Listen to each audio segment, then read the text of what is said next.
Welcome back. For each of the last 3 weeks, I've been doing a weekly update on markets, and each week I keep hoping that this will be the last update. But I guess markets have a mind of their own because last week was another horrendous week, a week where seismic shifts happen in markets, so I guess it's time for my fourth viral market update. And as with the prior weeks, I hope this is my last one. In this week's update, I want to update you on what's happened to markets over the last week. And obviously, with the pain spread widely across markets, you're going to see it across these markets.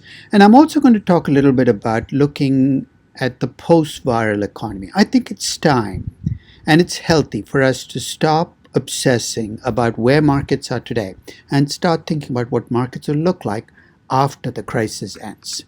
So let's start by looking at the macro picture, starting with equities. Equities had a really bad week, but if you look across the indices, the Americas and Australia had the worst weeks. Europe had the best week of all the regions of the world, and Asia and Africa fell somewhere in the middle. In fact, the Middle East had a pretty good week, as we will see when we start to look at regional breakdowns. If you look at Treasuries did not benefit. In a week like last week, when stocks were down, usually you'd expect U.S. Treasuries to do well. Treasury yields, the flight to safety, should drive yields lower and the prices higher. But last week, Treasuries stagnated. The lowest maturity Treasuries did see their rates drop, but the 10 years and the 30 years saw rates pretty much stay where they were the previous week. How would you explain this? I think there are two offsetting effects. One is the flight to safety, and the other is the worry that all these trillion-dollar bailout plans that we're seeing talked about will have an effect on future inflation and consequently on treasuries. Now, if you look at corporates, it's a very different story from the treasury bond market. In fact, corporate bonds last week had their worst week yet. In fact, it's almost like the corporate bond market woke up to the crisis fully last week. And you can see this show up as you look at bond ratings classes ranging from AAA to CCC or below. If you look at every single yield class, the spreads are wider. The spreads being the difference between the rate on the bond and a T-bond rate. And these are all 10-year corporates. But as you can also see, as you go from AAA to AA to single A all the way down to CCC, the effects multiply. Corporate bonds woke up to the fact that this crisis' biggest effects, at least in terms of economics, might be in terms of higher default, at least of those companies most exposed to risk because their underlying financials have collapsed. Commodities continue to bottom out. We thought oil prices had hit bottom last week. Well, they continued on their way down. In fact, if they hadn't recovered somewhat on Friday, they'd have ended up in the low 20s. But even with the recovery on Friday, you can see that oil prices were down another 21% on top of an already lower price. If you're wondering how much of this oil price drop is because of the tussle between Russia and Saudi Arabia, one simplistic proxy is to look at another commodity, copper, that's heavily dependent on how the global economy does. And while copper's down, it's clearly not as down as much as oil. Finally, let's look at the crisis assets, at least the way they're framed by the people holding them. Gold and Bitcoin were not havens of safety either. Bitcoin, again, had a good end of the week. In fact, it ended up the week a little above where it started the week. But if you look across the last 5 weeks, Bitcoin has not done well. Gold has done better. But even gold has not played the role of being a haven during periods of crisis. Put simply, over the last 5 weeks, there's been no place to hide. There's been no asset class, nowhere in the world you could have put your money and said, I feel safe. And that's a pretty scary place to be for investors. Now let's take a closer look at the equity market damage broken down by different groupings. First, I looked at the damage by sector. And here, if you look at the differences across the sectors, the energy and financials are way up at the top, but you're starting to see real estate starting to catch up in terms of potential losses. I think the debt carried by real estate is again coming to the surface, and you're starting to see this show up in the kinds of returns you have. In fact, last week, real estate was by far, as a sector, the worst sector in the market. And the only thing you can point to is a combination of, hey, this economy is going to put the prices of real estate under assault, while the heavy debt carried by the sector is going to expose them to default risk. So you can see the breakdown by sector. If you break it down by industries within each of these sectors and you look at the worst performers and the best performers, There are no surprises, but again, you see the debt story kind of lurking in the background. The worst performers, if you look at just the last week, were all heavy infrastructure businesses, aviation, aerospace, defense, with a couple of exceptions, information services and healthcare support services. But the bulk of the businesses listed there are heavy infrastructure business, and you see the damage that they took last week. If you look at the best performers, they tend to be capital light. They tend to be service businesses, technology businesses, some aspects of retail. And again, I think the underlying story has to be that when the bond market woke up, the sectors, the industries that got most punished were the industries most exposed to default risk. If you break down the damage by region, China is still the best part of the world if you look at the last 5 weeks in terms of damage, but it's starting to catch up. The cumulative returns in China, over the last 5 weeks has jumped into the double digits. There are no parts of the world where you don't see double-digit drops in equity values. The worst parts of the world, Australia and Canada, and I think part of the reason for that is the natural resource. Not the natural resource exposure. Latin America is way up there as well. The parts of the world that have been most protected, and this might surprise people, in addition to China, the Middle East has come out looking better than much of the rest of the world. That might surprise people given the oil dependence in the Middle East, but perhaps the fact that they use a lot less debt has helped them out, because the debt story, as I said, has risen to the surface. Finally, I looked at a hypothesis. One of the arguments I've made in my last 2 data update posts is companies with the most buffer are going to be best positioned to get through this crisis. What do I mean by buffer? If you're a business with high profit margins and low net debt, you should be better positioned to get through this crisis. So here's what I did. I broke down my companies, all 40,000 plus of my companies, into 5 quintiles in terms of net debt ratios. So from bottom quintile are the lowest net debt ratios, the top quintile are the highest net debt ratios. And then I broke down my companies into 5 quintiles based on operating margins, from bottom quintile, lowest margins, to highest margins. So if you look at my best possible combination, companies with very low net debt and very high operating margins, at least last week, they did much better than my companies in my very top quintile. But if you take a closer look, almost all of the differentiation that's happening across companies is coming because of their net debt ratios. In other words, you look at the bottom quintile in net debt ratios and the top quintile, you see very big differences in how the market has treated these companies. But you look at the differences across companies in terms of profitability, there isn't much differentiation going on, at least for the moment.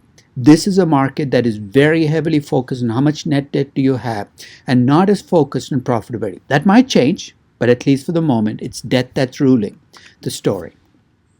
So, as I said, when I started this session, I'd like to look past the crisis for a couple of reasons. One is, I think it's unhealthy to get focused in on the inner details of the crisis and dig deeper and deeper, because ultimately you lose perspective. And I think it's unhealthy and it's depressing. I mean, if you're a natural pessimist, you might view me as being in denial and saying, what past the crisis? This is the end game. But I'm a natural optimist, and I have to believe that there is a post-virus economy out there that we will go to. And as investors, we have to prepare. As businesses and investors, we have to prepare for that post-crisis economy. So let's start by kind of fleshing out your views and my views on the economy. I think there can be no debate, no discussion about the fact that there's going to be a steep downturn. How can there not be? Most of the global economy is pretty much shut down. Of course, there's going to be an effect on the economy. There's going to be a recession, and it's going to be deep. In fact, many of the economic indicators that you'll be looking at, like unemployment claims and manufacturing activity, are going to hit levels you've never seen before. But that by itself means absolutely nothing. Everybody's stuck at home. How can you not have unemployment claims go through the roof? But there are 2 big questions where there is disagreement. Well, everybody agrees there's going to be a deep recession. The first one is, how quickly will we come back from this recession, and how completely?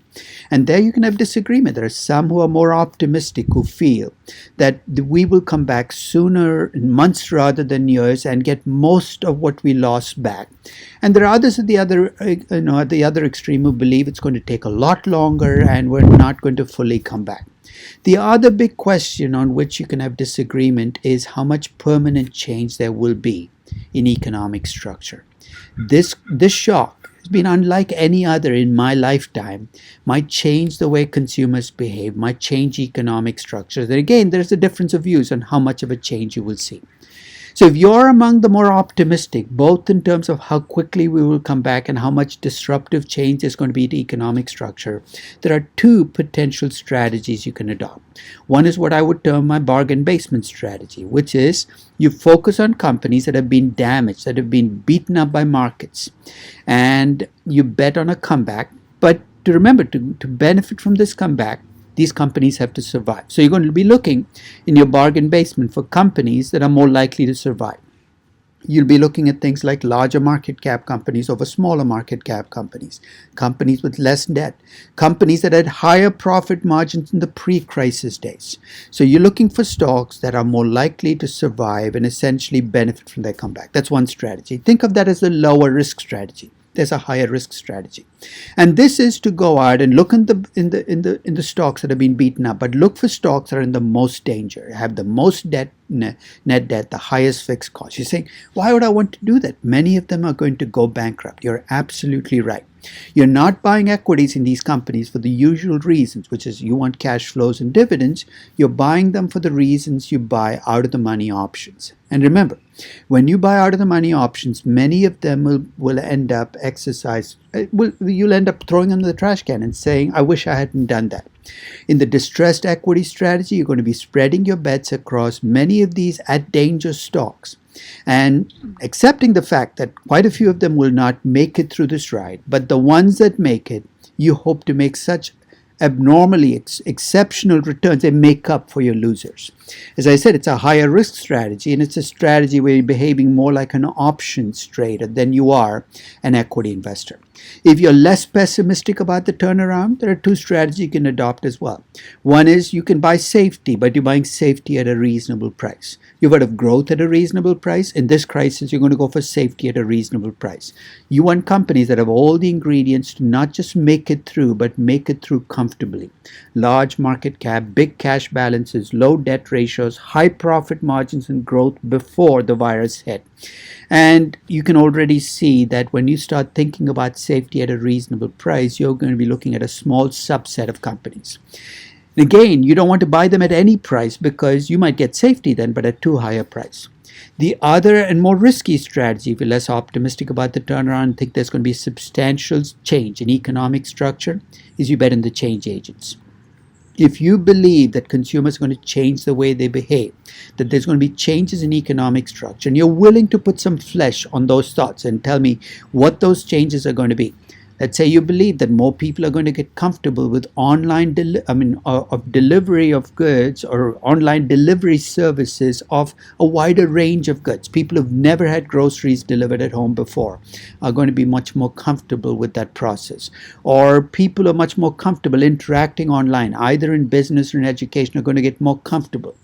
You might bet on companies that are well positioned to take over. These are going to be much smaller companies, essentially companies who are innovators in the space, but lower profile. Why lower profile? Because the higher profile players in the space are probably already highly priced.